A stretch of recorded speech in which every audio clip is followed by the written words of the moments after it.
நண்பர்களே, இனி வருகின்ற நாட்கள் அனைத்தும் நல்ல நாளாக மாறட்டும். முருகனின் அருளால் உங்களுடைய வேண்டுதல் பிரார்த்தனை எதுவாக இருந்தாலும் நிறைவேறட்டுங்க. இன்னைக்கு நம்முடைய பதிவில் எதை பற்றி பார்க்க போறோம்னா, பிப்ரவரி 17ஆம் தேதி தாங்க அமாவாசையும் சூரிய கிரகணமும் நடக்க இருக்கு. இந்த நேரத்தில் பார்த்தீங்கன்னா அமாவாசையில் தர்ப்பணம் செய்யலாமா, மேலும் இந்த நேரத்தில் பார்த்தீங்கன்னா காகத்திற்கு சாதம் வைத்தா தோஷம் உண்டாகுமா, இப்படி பல சந்தேகம் இருக்கும். காகத்திற்கு பொதுவாகவே சாதம் வைத்து வருவது சிறப்பான பலனை தருங்க. ஆனால் இந்த அமாவாசை நாளில் நீங்கள் தர்ப்பணத்தின் போது காகத்திற்கு சாதம் வைக்கலாமா வேண்டாமான்னு கேள்வி இருக்கும். அந்த கேள்விக்கான தெளிவான பதிவை நம்ம பெற்றுக்கலாங்க. மேலும் அமாவாசை என்று பார்த்தீங்கன்னா என்ன விஷயங்களை செய்யணும் செய்யக்கூடாது, கிரகண நேரத்தில் என்ன விஷயங்களை தவிர்க்க வேண்டும்னு தெரிஞ்சுக்கொள்ள இந்த ஒரு பதிவை கடைசி வரைக்கும் ஸ்கிப் பண்ணாமல் பாருங்கள். மேலும் நீங்கள் புதியவராக இருந்தீங்கன்னா மறக்காமல் நம்ம சேனலை சப்ஸ்கிரைப் பண்ணிவிட்டு கூடவே இருக்க பெல் பட்டனை கிளிக் பண்ணிக்கோங்க.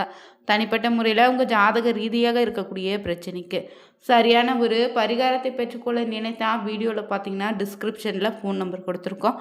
அந்த நம்பருக்கு நீங்கள் கால் பண்ணி தெரிஞ்சுக்கலாம். வாங்க நண்பர்களே, வீடியோக்குள்ளே போகலாம். ஒவ்வொரு ஆண்டுமே பார்த்தீங்கன்னா குறைந்தது ஒரு முறை இல்லைன்னா அதிகபட்சமாக 2 முறை இந்த சூரிய கிரகணமும் சந்திர கிரகணமும் வருங்க.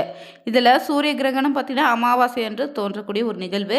இந்த ஆண்டு பிப்ரவரி மாதம் 17ஆம் தேதி அன்று மாசி மாத அமாவாசை என்று தாங்க சூரிய கிரகணம் வரப்போகுது. மேலும் சூரிய கிரகணம் ஏற்படக்கூடிய நேரமாக பார்த்தீங்கன்னா பிப்ரவரி 17ஆம் தேதி அன்று சூரிய கிரகணம் இந்தியாவில் தெரியாதுன்னு சொல்லியிருக்காங்க. அதனால் கிரகண நேரம் பார்த்தீங்கன்னா பிற்பகல் 3 மணிக்கு மேலே தான் தொடங்கி 5 மணி வரை நீடிக்க இருக்கு.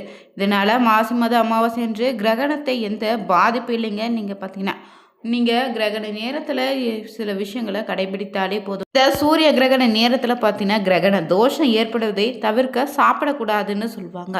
எந்த ஒரு நல்ல காரியமும் செய்யக்கூடாதுன்னு சொல்லுவாங்க. அதே போல் பார்த்தீங்கன்னா ஒரு பெண் இந்த சமயத்தில் கர்ப்பம் தரித்தால் குறைபாடு உள்ள குழந்தைகள் பிறக்க நேரிடு என்பதால் இந்த நேரத்தில் உறவை தவிர்க்க வேண்டும்னு சொல்லியிருக்காங்க. நம்முடைய முன்னோர்கள் எந்த ஒரு விஷயத்தையும் பார்த்தீங்கன்னா காரணம் இல்லாமல் சொல்லி வச்சிருக்க மாட்டாங்க. கிரகணத்திற்கு முன்பாக சமைத்த உணவை தர்ப்பை புல்லை போட்டு வச்சிடுங்க. துளசி போட்டு கூட வைக்கலாம். இதன் மூலம் உணவில் கதிர்வீச்சு பாதிப்பு ஏற்படாமல் தவிர்க்குங்க. மேலும் இந்த நேரத்தில் பார்த்தீங்கன்னா சந்திர கிரகணம் சூரிய கிரகணம் எதுவாக இருந்தாலும் வெளிப்படக்கூடிய கதிர்கள் கதிர்வீச்சுகளும் கர்ப்பிணிகளை பாதிப்புப்படக்கூடாதுன்னே எந்த நேரத்தில் வெளியே செல்லக்கூடாதுன்னு சொல்லியிருக்காங்க.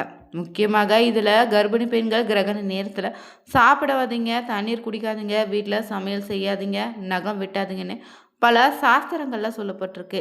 கிரகணம் தொடங்குவதற்கு சில மணி நேரத்துக்கு முன்பாகவே உணவு சாப்பிட வேண்டும். அதற்கு பிறகு கிரகணம் முடியும் வரை எதுவும் சாப்பிடக்கூடாது. முதியவங்க, குழந்தைகள், கருவுற்ற பெண்கள் இந்த விஷயத்தில் விலக்களித்திருங்க. சமைத்து வைத்த உணவுகளை தர்பை புல்லை போட்டு வச்சுட்டு துளசி இலை கூட போட்டு வைக்கலாம். தர்பை புல் பார்த்தீங்கன்னா இந்த கதிர்வீச்சினை எதிர்க்கக்கூடிய சக்தி கொண்ட தாவரங்க. சுபகாரியம் இல்லைன்னா அசுபகாரியம் எதுவாக இருந்தாலும் அங்கே தர்பை புல்லுக்கு முக்கியமான ஒரு இடம் கொடுத்துருக்கோம். எனவே கிரகண காலங்களில் உணவுப் பொருட்களை கதிர்வீச்சின்றி காக்க தர்பை புல்லை நீங்கள் பயன்படுத்திக்கலாம். அதே போல் கிரகண நேரத்தில் கர்ப்பிணிகள் பார்த்தீங்கன்னா காய்கறி நறுக்காதீங்க.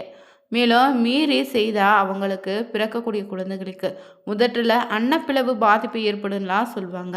இந்த பாதிப்பை கிரகண மூலின்னு சொல்லியிருக்காங்க. அதே போல் அறிவியல் பூர்வமாக இன்னும் நிரூபிக்கப்படலைங்க.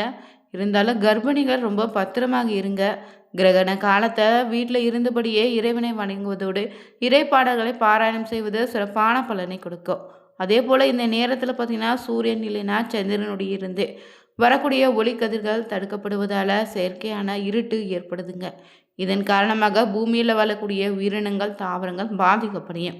எனவே இதயம் பலவீனமாக இருப்பவங்க, இரத்த அழுத்தம் உள்ளவங்களோ கிரகணத்தின் போது வீட்டை விட்டு வெளியில் செல்வதை தவிர்ப்பது நல்லது.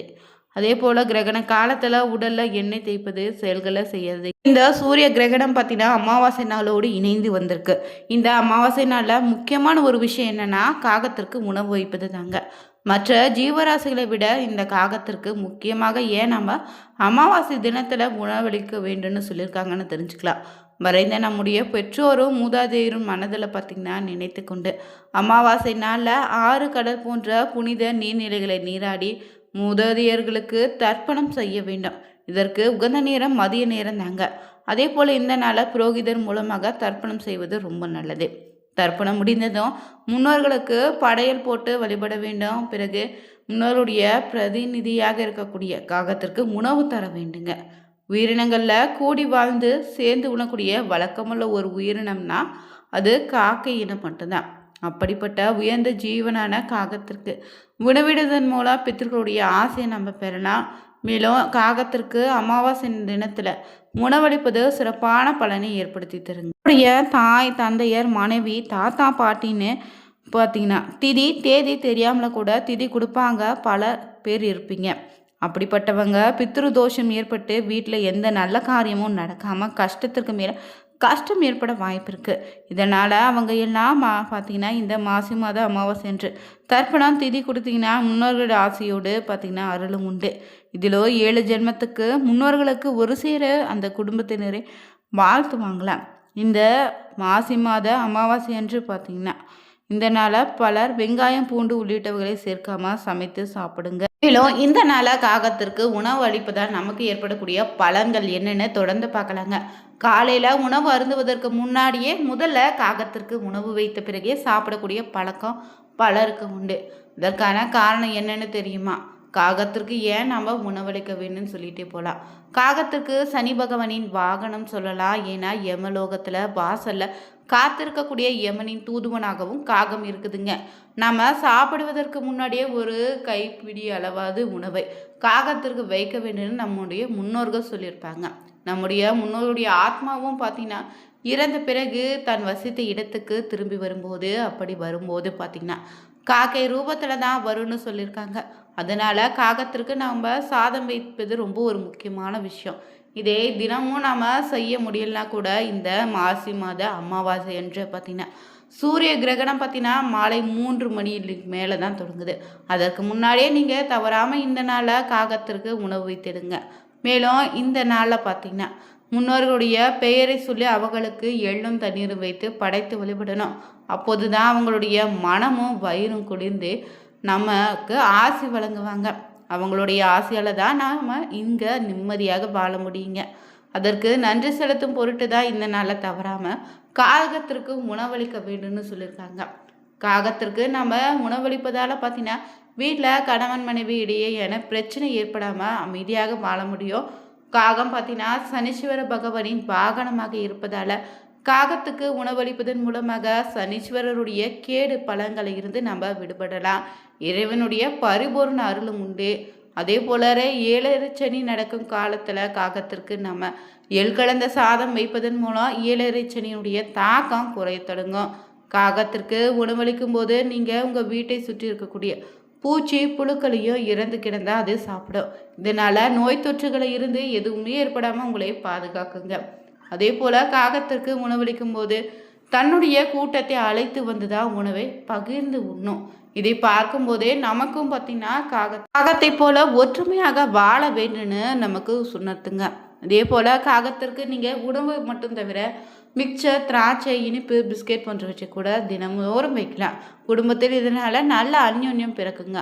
அதே போல் காகத்திற்கு நீங்கள் சாதம் வடித்ததுமே முதல் சோறு வைப்பது ரொம்ப நல்லது.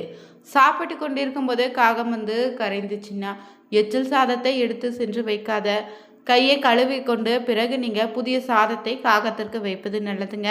முன்னோர்களுக்கு திதி தர்ப்பணம் போன்றவற்றை தர முடியாதவங்க தினந்தோறும் காகத்திற்கு உணவு வைப்பது சிறப்பான பலனை ஏற்படுத்தி தரும். இந்த ஆண்டின் முதல் சூரிய கிரகணம் பிப்ரவரி மாதம் 17ஆம் தேதி என்று பார்த்தீங்கன்னா செவ்வாய்க்கிழமை மாசி மாத அமாவாசை தினத்தன்று வருகிறது. இந்த சூரிய கிரகணம் பார்த்தீங்கன்னா இந்திய நேரப்படி மாலை நேரத்தில் தொடங்குது. 17ஆம் தேதி மாலை பார்த்தீங்கன்னா 3:26 தொடங்கி அதே நாள் பார்த்தீங்கன்னா 7:57 வரை சூரிய கிரகணம் முடிவடையுதுங்க. இந்த இரவில் நடக்கக்கூடிய சூரிய கிரகணத்தை பார்க்க முடியாது. குறிப்பாக இந்த ஆண்டு நடக்கக்கூடிய சூரிய கிரகணம் பார்த்திங்கன்னா இரவில் நடக்க உள்ளதுன்னு சொல்லியிருக்காங்க. இந்தியாவில் தெரியாதுங்க. ஆனால் இந்த ஆண்டின் 2வது சூரிய கிரகணம் இந்தியாவில் தெரிவதில்லை. இது ஆப்பிரிக்கா நாடுகள், அமெரிக்கா, அண்டார்டிகா, அர்ஜென்டினா, மொரிஷியஸ் போன்ற சில இடங்களில் மட்டும்தான் தெரியப்படும்னு சொல்லியிருக்காங்க. இந்த சூரிய கிரகணம் நடைபெறும் போது சூரிய ஒளி சந்திரனால் பகுதியிலேனா முழுமையாக மறைக்கப்படும். பகல் நேரத்திலே மாலை நேரம் போன்று வெளிச்சம் குறைந்து காணப்படும். இருந்தாலும் இந்த நேரத்தில் வெளிவரக்கூடிய ஒளி கண்களுக்கு தீங்கு விளைவிக்கும்னு சொல்லியிருக்காங்க. அதனால் பார்த்தீங்கன்னா பாதுகாப்பு உபகரணங்கள் இல்லாமல் சூரிய கிரகணத்தை நேரடியாக உங்கள் கண்களால் பார்க்காதீங்க. அதே போல் இந்த நாளில் தேவையில்லாமல் வெளியில் செல்வதையும் தவிர்த்துடுங்க. வீடியோ பிடிச்சிருந்தா லைக் பண்ணுங்கள், ஷேர் பண்ணுங்கள், கமெண்ட் பண்ணுங்கள். மறக்காமல் சேனலை சப்ஸ்கிரைப் பண்ணிக்கோங்க. தேங்க்யூ.